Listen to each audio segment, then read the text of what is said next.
ஆனா நீ இப்போ இந்த வீடியோவை பார்த்துட்டு இருக்கிறதுக்கு பின்னாடி ஒரு காரணம் இருக்கு. இது ஏதோ எதேச்சையா உன் கண்ணில் பட்டது கிடையாது. உன் மனசுல இருக்கிற பாரத்தை என்கிட்ட சொல்லணும்னு நீ துடிச்ச இல்ல, அதுக்கான பதிலை உன்கிட்ட கொண்டு வந்து சேர்க்கத்தான் இந்த நிமிஷம் நான் உன் முன்னாடி வந்திருக்கேன்.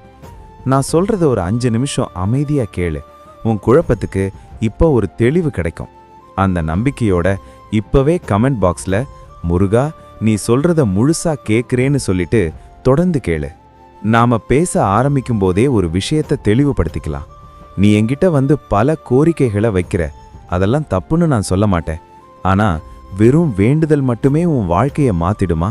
நீயே யோசிச்சு பாரு. உழைக்காம எதுவும் உன் கைக்கு வந்து சேராது. பக்திங்கிறது நீ போர்க்களத்துல நிக்கும்போது நான் உனக்கு தர்ற தைரியம்.